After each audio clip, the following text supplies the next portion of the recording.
Hello, United Uncle here. Hopefully I found you well. Today we're going to talk about the transfer window, the rumors, the slow business from INEOS. Are you happy with your transfer window? Are you happy with what we're doing at Manchester? We're going to talk about the youth. We're going to talk about incomings, outgoings, and just Manchester in general. This is United Uncle. First of all, transfer news. We're all excited. We had the news about MBEUMO. Brentford have agreed a deal with Manchester United for £65 million plus 5 in add-ons, which I believe it will be achievable. That is one, qualifying for the Champions League.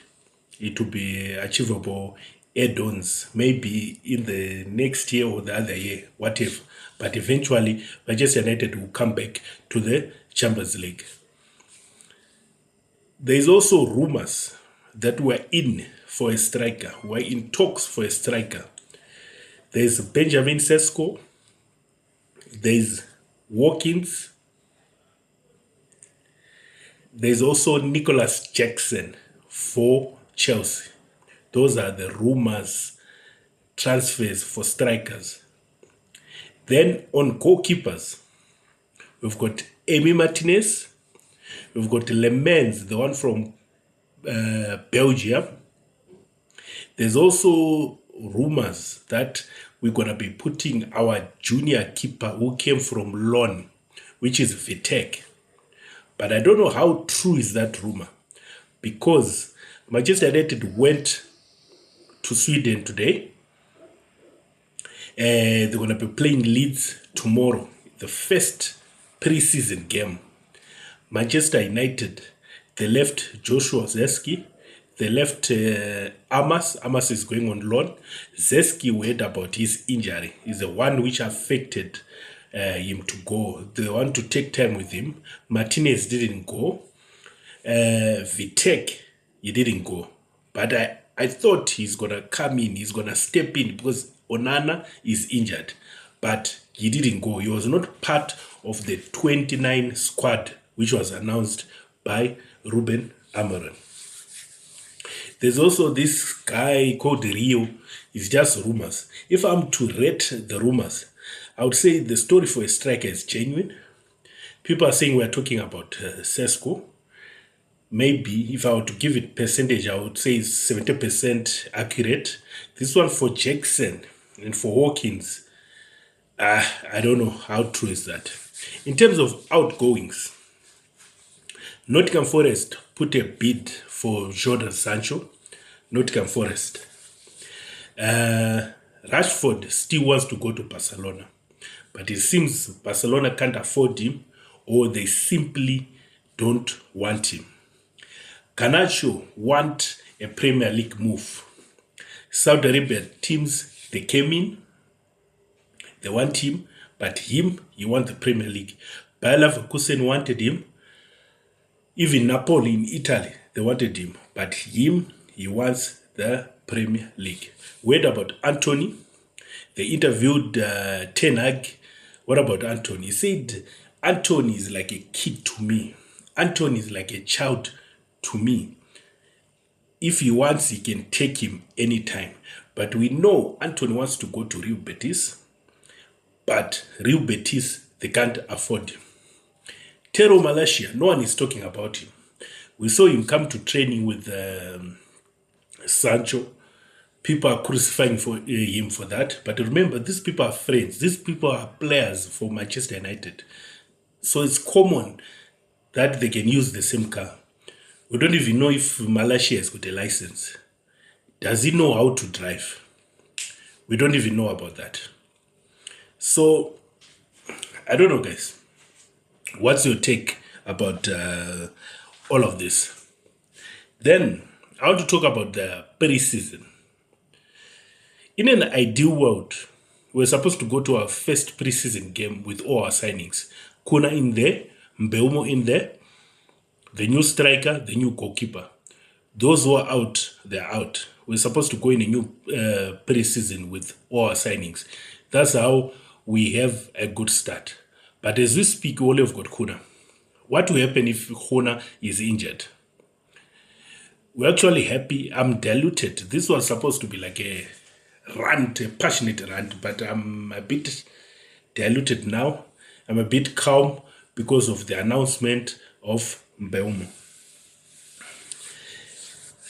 Then, there's also this story about INEOS saying they are paying 5 players for nothing. So why should we get in other players when we are paying 5 players? Remember the famous 5. Their salary per week is more than $1 million. I don't know I haven't calculated the actual figures, but just take Rashford and Sancho salaries. It's more than 500,000. So INEOS are paying these guys who don't want to be part of Manchester United. So INEOS was saying, why should we be paying players who are not playing for us? And we add more players when the season hasn't started. There's a genuine case there. There's a genuine case. Why should we do it? But on the other side, if you want the team to do well, you need to bring in the players as soon as possible. So I don't know. What's your take about this INEOS story, which they're talking? They are worried. Why are they paying players who are not playing? And why should they bring in more players to increase on the wage bill? They want these guys to go first, then they can top up. The reason why they did the MBEUMO deal was Wissa was generating interest. So Brentford made it a point that they are not going to let go of Wissa and MBEUMO at the same time. They were generating interest. So INEOS had to act fast. But my problem now is you waited for 40 days or so to end up paying what they wanted on the first day. Why you didn't just pay the amount? It was because these guys, they are paid per week. So they actually saved millions for not paying MBEUMO this month. That's their model, is to save money, save money. It's not about football, it's about saving money. Then there's also this story that INEOS, maybe they are copying the Liverpool style. Remember, Liverpool won the Premier League without buying anyone. Maybe INEOS, they are copying the Liverpool style. They don't want to buy a lot of players. They believe in the players we have got. Me, I've got doubts. I always said we need 2 attacking players and a striker, a goal poacher, then a goalkeeper. We're good to go. Combined with the team we have of the players who are willing to play for Manchester United, we are good to go. Then there's this story also. It's not a story as such, but it's what I'm thinking. Man, I believe if we don't get sales for these famous 5, we can return them to the team. I don't think they'll do their nonsense which they were doing. We can return them. Remember, this is a World Cup year. Everyone want to play for their teams in the World Cup in America. Rashford, England. Sancho, England. Garnacho, Argentina. Malaysia, Netherlands. Antonio, Brazil. So for you to play for your national teams, you need to be playing for your club. So if they don't get a chance to be sold to a team where they're going to play, if they end up coming to Manchester United, my take is they will do well, even if they are not talented to the level we want. That morning Garnacho, that lazy Rashford, that irritating Sancho, Anthony is just unlucky.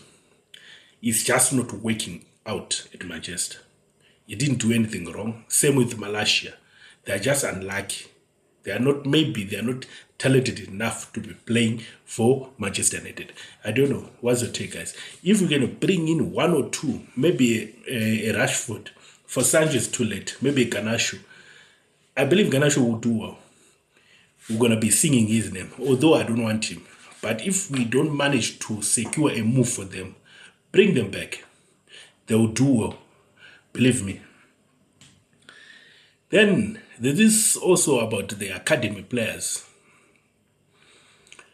There's a tradition which has gone for years. Manchester United, they always play an academy player. So who's ripe now to be playing for the team? We're using RASHFORD, we're using Garnacho. There's a chance these people are going. So who's going to be playing in the first team every day to compensate for that academy player? Is it going to be Collier? Is it going to be MBEUMO? So we're going to see more game time on MBEUMO. Me, I had this wild idea. Let's just take that goalkeeper VITEK. He's an academy player. There's a guarantee that goalkeeper will always play every day. Let's just take him. There's a big guarantee that the goalkeeper will always play. Because I don't think MBEUMO will play every day. I don't think also Collier. Plus, Ten Hag is like he doesn't rate the guy. Obi is too young. Ahmad, we don't take him as an academy. He was bought in. I think the academy, which they'll be talking about, the homegrown, which they started their careers at Manchester Academy. I don't know. If you know something, if you've got information on this point, just drop a comment and help me out on that one. Then, lastly, there's this about Sky News. Why are they not reporting the accurate figures? Or why do they write higher figures when it's concerning Manchester buying a player? And when it's another team, they write low figures. Let's just give an example. Sky reported that Manchester had done a deal with Brentford worth 71 million from MBEUMO. But this fee is including add-ons. On the same section, they write that Arsenal are close to agreeing a deal with the Victor Gyökeres for 55 million plus 8.5 in add-ons. Why do they do it different? But when they report sales for Manchester United, the sales, they'll put the add-on to make the fee lower. But when they're reporting of money spent, so in other words, they're trying to just put Manchester United in a bad light. We saw there's already a movement. We saw Ashley Young talking that they are not giving Europe and Amiron a chance. There was this podcast, which is linked with the Sky News. They were talking about signing so far. Already, Kuna is like on the doubt section. It's like he's not a good signing. They're already degrading what Manchester United have done. But for anyone who understands soccer, this is a big upgrade from finishing a season with Rasmus and Garnacho, then to start a season with MBEUMO and Kuna in the same position. That is a massive upgrade. We're playing with Leeds, first friendly match. I don't know where you're going to, what time and when you're going to see this video, but our first game, we need to win maybe 4 or 5, just for that confidence. Just for that confidence to see where we are going. Hopefully the strikers, they don't score too much, because our hierarchy will end up saying no, so there's no need to buy a striker. I don't know, guys. I've said everything, what I wanted to say. I'm not happy with the slow business of INEOS. They need to act fast. We need our players in. We need our players for the American tour. Then also, MBEUMO medical on Saturday. Everything be sealed on Sunday. Tuesday on the plane to America. This is the United Uncle. I thank you.